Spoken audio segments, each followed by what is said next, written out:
새 노래로 주님께 찬송하여라. 주님은 기적을 일으키는 분이시다. 그 오른손과 그 거룩하신 팔로 구원을 베푸셨다. 주님께서 베푸신 구원을 알려주시고 주님께서 의로우심을 문나라가 보는 앞에서 드러내어 보이셨다. 이스라엘 가문에 베푸신 인자하심과 성실하심을 기억해 주셨기에 땅끝에 있는 모든 사람까지도 우리 하나님의 구원하심을 볼 수 있었다. 시편 98편 1절에서 4절 말씀. 오늘 우리의 시편 98편은 우렁찬 목소리로 하나님의 다스림을 선포하고 있습니다. 시편 전체가 주님의 왕되심을 노래하고 있습니다. 98편의 힘찬 식구들은 오래전부터 많은 찬송의 가사가 되기도 하였습니다.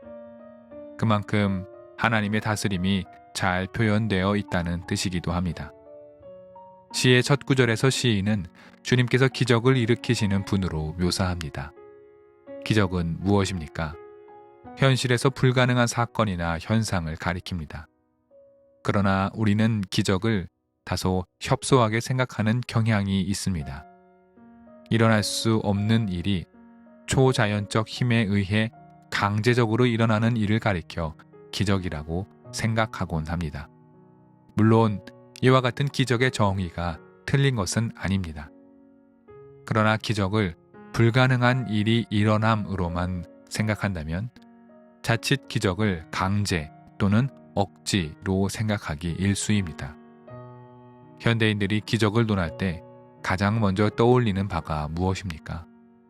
바로 병환입니다. 현대의학으로 다스릴 수 없는 병에 걸렸거나 큰 사고를 당해 생명이 촌각에 다다랐을 때 우리는 기적을 떠올리곤 합니다. 물론 하나님께서 도우셔서 큰 병이 그야말로 기적적으로 치유되거나 기적의 회복을 경험하는 일이 없지 않습니다. 그러나 이와 같은 기적은 매우 예외적인 현상입니다. 다시 말해 기적을 바라는 자의 열심이나 노력 또는 신심에 의해 달성 가능한 영역이 아니라 인간의 이해와 이성적인 판단 행위 바깥에서 일어나는 그야말로 예외적인 사건이라는 뜻입니다. 우리가 기적을 이와 같은 형태로만 생각하면 발생하는 문제가 무엇일까요? 그것은 감사보다 억울함이 팽배하기 쉬워집니다. 왜 그럴까요? 말씀드렸듯이 앞서 언급한 기적은 발생하기에 사실상 불가능에 가깝기 때문입니다. 이러한 극히 예외적인 사건 대부분이 그렇듯 이러한 사건은 우리 일상에서 거의 일어나지 않기 때문입니다. 기적을 바랐으나 기적이 일어나지 않는다면 우리 대부분의 마음은 좋지 않을 것입니다. 실망하고 때로는 화가 나기도 합니다. 또한 바랐던 불가능한 사건이 일어나지 않음을 일수 하나님의 능력과 존재에 대한 의심과 실망으로 이어지기도 합니다. 하나님은 전능하신 분이라고 믿었는데 어찌 이런 일에 특별히 나에게 기적을 일으키지 않으신다는 말인가? 우리는 우리의 의도와는 달리 쉽게 이와 같은 결론에 도달하곤 합니다. 그러나 하나님께서 친히 일으키시는 기적은 예외 상태에 임하시는 극히 이례적인 사건이 아닙니다. 오히려 일상 상태를 영원히 바꾸시는 실존적인 사건이 됩니다. 다시 말해 하나님의 기적은 지금도 일어나고 있으며 우리의 일상을 다스리고 있다는 뜻입니다. 우리가 이해하는 협소한 기적에 대한 이해를 버리고 하나님의 기적에 대한 더 넓은 생각과 성찰을 가져야 하는 이유입니다. 하나님의 기적은 우리의 일상에 임하십니다. 무엇보다 삶의 의미를 잃고 이리저리 휩쓸리던 거류민 같던 우리들을 주님의 자녀로 삼아주시고 우리가 더 이상 죄에 속한 자가 아니라 아버지에 속한 자가 되게 하셨습니다. 예수를 믿고 예수를 나의 구원자로 믿고 고백함으로 이제 우리 삶은 이전과 같아질 수 없게 되었습니다. 우리는 무의미의 세계에서 의미의 세계로 들어왔습니다. 이 자체가 하나님의 기적입니다. 우리 삶을 바꾸시고 우리 삶 나머지 전체를 주관하신다는 점에서 하나님의 기적의 일상이라고 할 수 있습니다.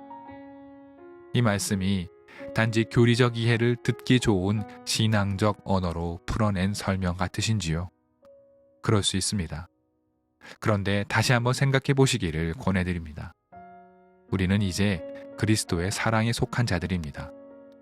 그리고 이 사랑을 이웃에게 전하라는 복음의 사명을 받은 사람들이기도 합니다.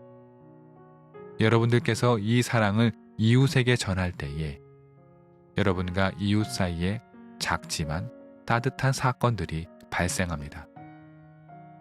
주님의 마음으로 힘겨운 일을 겪고 있는 이웃에게 격려와 진심을 담아여 전하였을 때 그가 위로를 받고 시간이 흘러 그때 그렇게 말해주었던 것이 참으로 큰 힘이 되었고 죽고 싶을 만큼 괴로웠는데 다시 살 수 있는 힘이 되었다는 말을 듣는다면 이것이 기적이 아니고 무엇이겠습니까?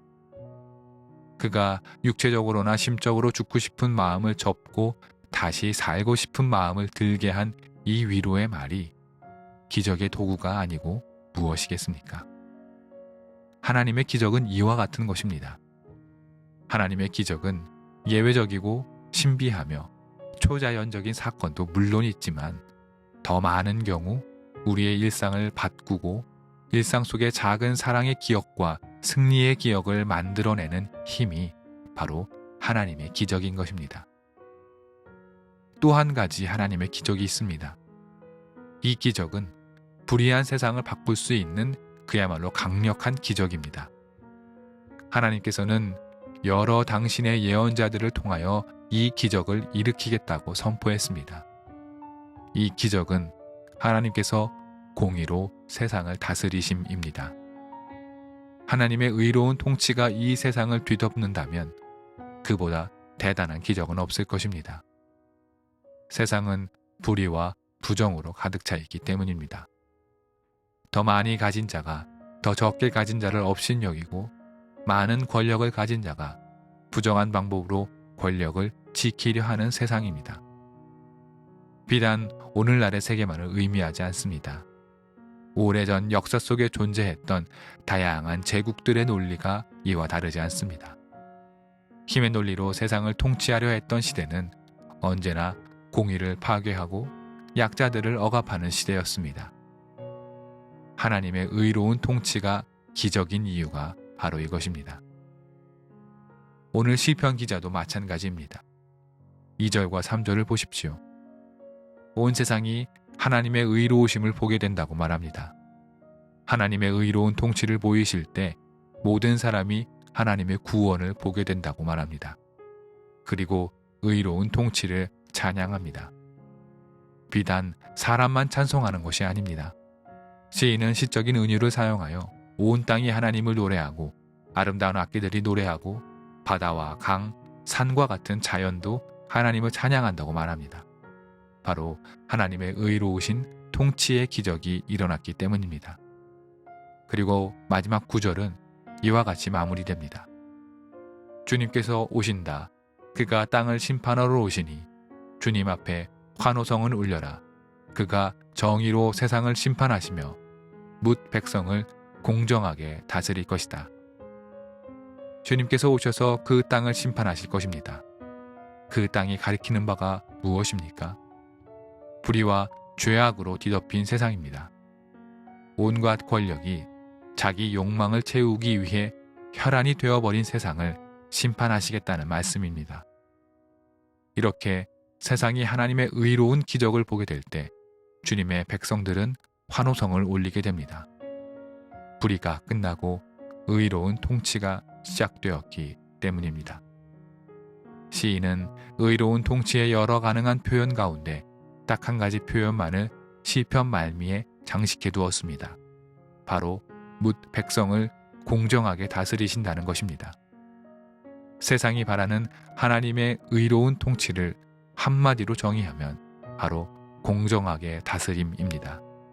치우친 통치가 아니라 누구나 정당한 보상을 받고 정의로운 재판을 받으며 각자의 모습을 지키며 아름답게 사는 것. 바로 그것이 공정하게 다스림이며 하나님의 정의의 사회인 것입니다. 그런 의미에서 하나님의 의로운 통치가 선포되고 세상에 실현될 때 그것은 바로 기적인 것입니다. 그러나 이 아름다운 시편의 행간에 숨겨진 내용이 하나 더 있습니다. 그것은 이 놀라운 하나님의 기적은 하나님 홀로 일으키시는 바가 아니라는 점입니다. 이 기적은 기적을 일으키게 할 사람들이 필요합니다. 하나님께서 이 기적을 일으키기 위해 우리의 도움이 필요하다는 말씀입니다. 바로 우리가 하나님의 의로우심을 세상에 드러내야 한다는 뜻입니다. 하나님의 의로운 통치가 세상에 어떠한 방법으로 현현하겠습니까? 의로운 통치라는 말 그 자체에는 실체가 없습니다. 의로운 통치를 실체화시킬 수 있는 것은 오직 우리가 하나님의 의로운 통치를 세상 가운데 구현해 내야 한다는 뜻입니다. 우리 각자가 서 있는 자리에서 하나님의 의로운 방법과 방향으로 살아가는 것입니다. 각자의 직업 윤리를 지키며 의로운 방식으로 일한다면 바로 그것이 세상에 하나님의 의로운 통치가 실체화하는 길입니다. 우리 각자가 각자의 가정에서 사랑을 지키고 사랑을 실천할 때 우리의 가정에서 하나님의 의로운 통치가 일어납니다. 교회 생활은 말할 것도 없이 그러합니다. 여러분, 하나님의 의로운 통치는 바로 우리를 통해 구현됩니다. 이는 바꾸어 말해 우리가 하나님의 기적의 도구가 되어야 한다는 뜻이고, 전능하신 하나님께서 오늘 우리를 당신의 도구로 필요로 하신다는 말씀입니다. 우리가 하나님의 기적의 도구가 되어 의로운 삶을 실천한다면 세상은 하나님의 공의로운 통치라는 기적이 이 세상에 멀지 않게 실현될 것입니다.